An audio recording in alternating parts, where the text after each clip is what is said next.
ویورره، چه گرافیکیه، چه FPS داره. هی استوب زد.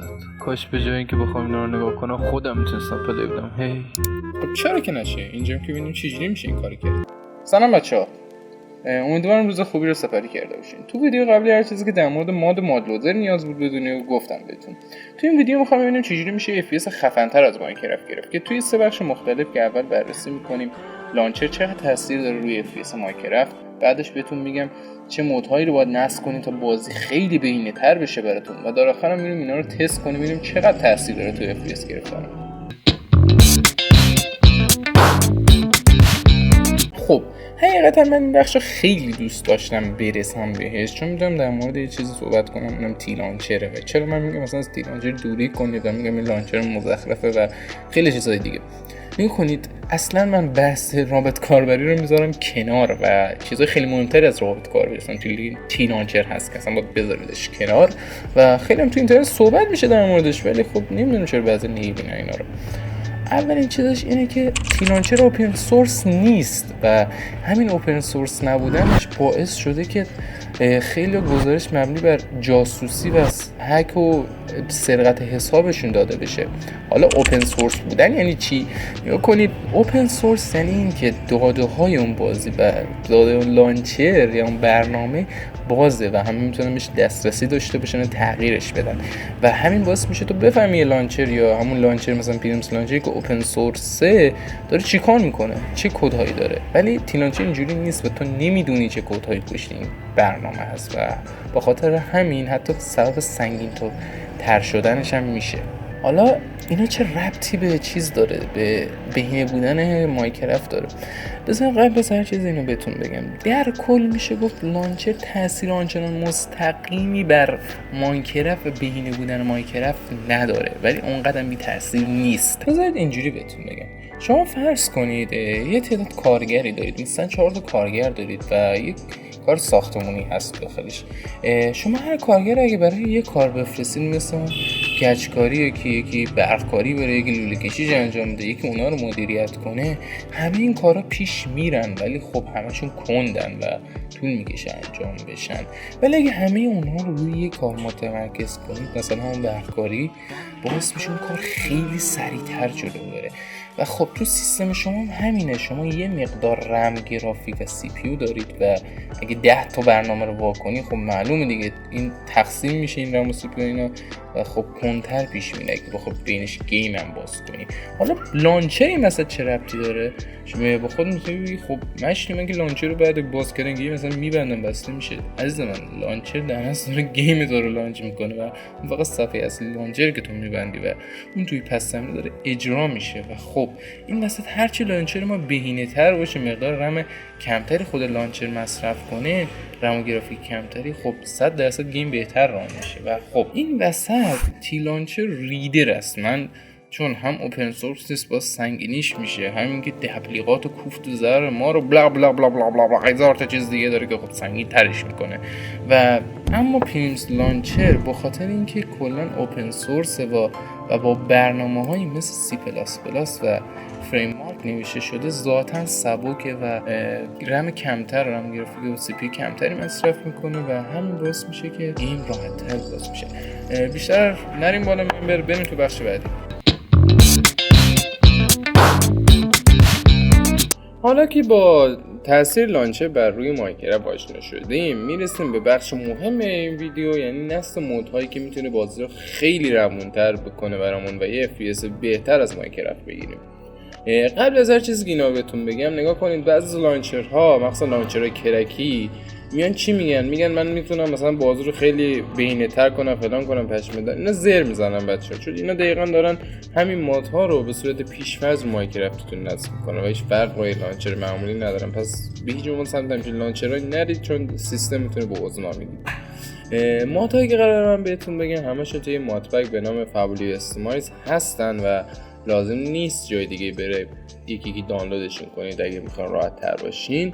آخر کارم بهتون میگم چجوری مودپک رو نصب کنید. و خب یه 3-4 تا مود آخری که بهتون میگم داخل این مودپک نیست و یکی از مودها باعث میشه از این FPS به این FPS برسید. پس حتما تا آخر این بخش همراه من باشید.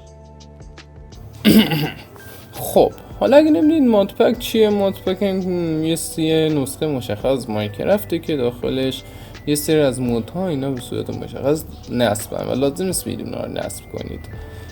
بریم سراغ نصب مودهایی که باید بهتون بگم. اولین مود بچه‌ها مود استودیوم و یکی از خفن‌ترین مودهایی که من چند بار تو بیام بهتون گفتم.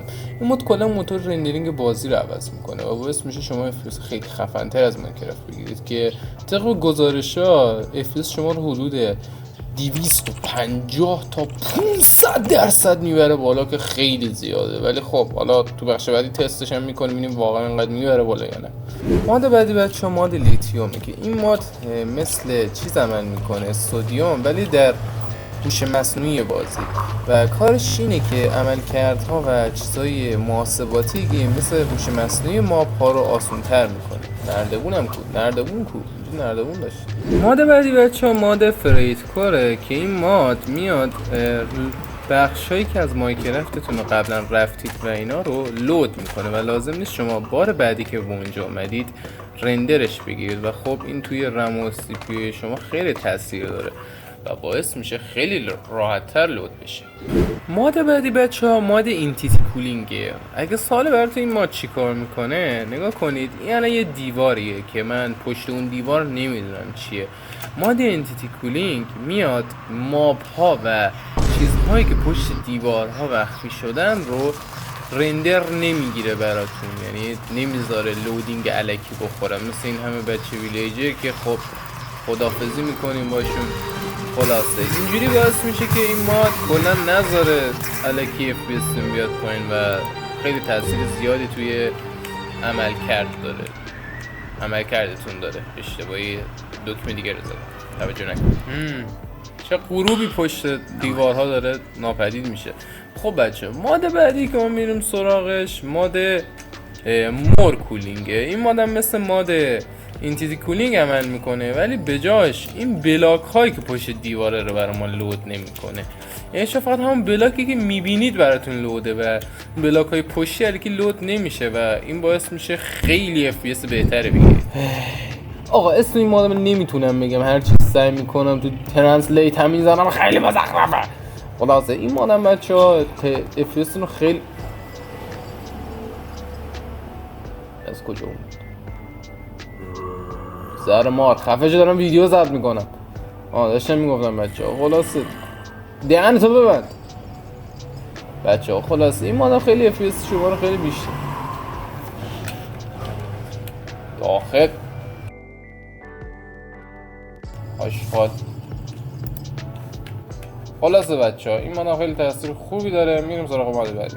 ماد بعدی بچه‌ها ماد کانتینیوتی است که اگه یک بلوک شیشه یا بعضی از بلوک‌ها رو بذاریم حالت عادی می‌بینید این خط‌های دورش هست و وقتی تو حالت عادی مود نیست که میزنید این خطا بینش وجود داره، ولی این ماد باعث میشه این خطا از بین بره و جلوه بصری درستی رو انجام بده و اینا رو یه بلاک حساب کنه و باعث میشه خیلی بهتر عمل کنید.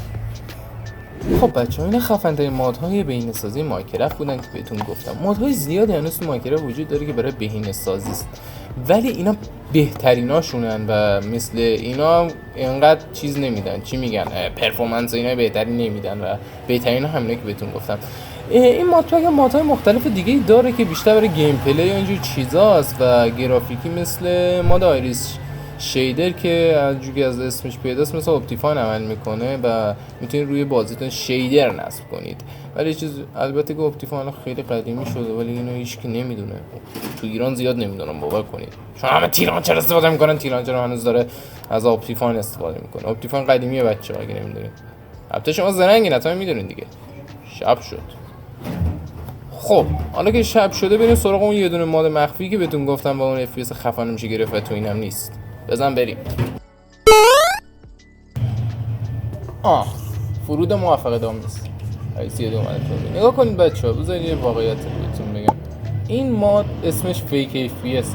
بله فیک FPS. حالا تو میگین یعنی چی؟ یعنی FPS فیک.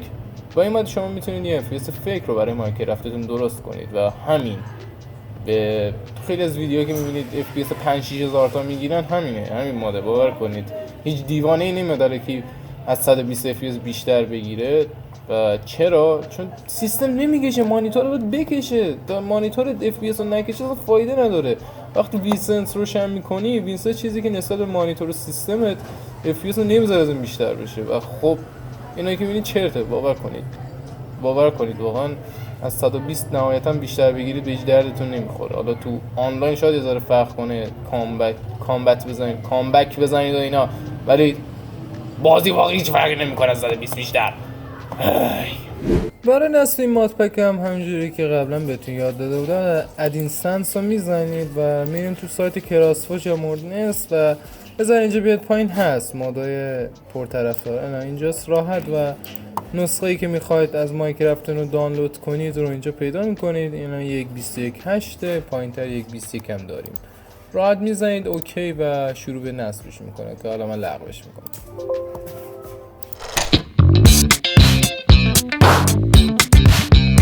خب بچه‌ها، متاسفانه ویدیویی که من برای این بحث ضبط کرده بودم و کل ادیت هایی که تا اینجا زده بودم نه تنها یه بار بلکه 3 بار به خاطر قطعی و برق و نابود شدن یکی از درایورهای ویندوزم حذف شدن کلا و همه اینا رو من دوباره ضبط کردم و ویدیو این بخش کلا دیگه نشد دوباره ضبط کنم، ولی نتایجش رو براتون گذاشتم. پس لطف کن دکمه لایک و سابو بزن که خیلی من کمک میکنید. دمت گرم.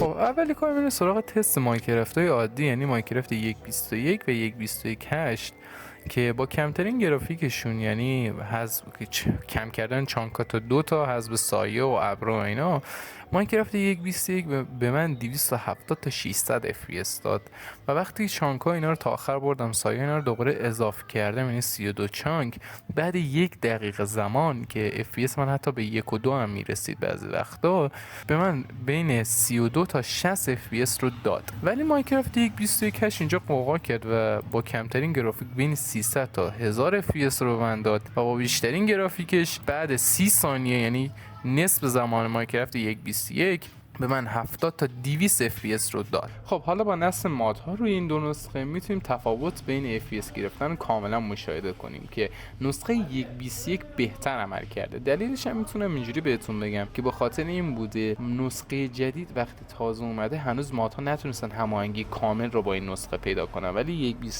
1.21 علاوه بر داشتن مادهای بیشتر، مادها کاملا با این نسخه بهینه ساخته شدن و سازگاری کامل دارن. همونجوری که میبینید توی کمترین گرافیک ما 400 تا 220 FPS رو تونستیم بگیریم و با بیشترین گرافیک بین 200 تا 580 FPS رو گرفتیم که بدون هیچ زمانی به ثبات، یعنی از همون اولی که چانک بالا بوده و دنیا باز شده بلافاصله ما کمترین FPS که داشتیم 200 بوده و پایین نیومده و هیچ لگی نداشتیم.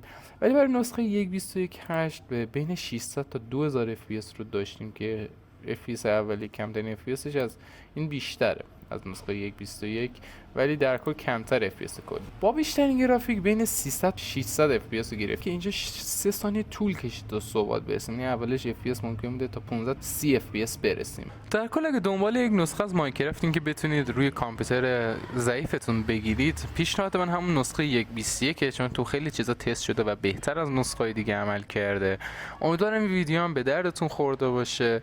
روز خوبی رو داشته باشید. فعلا.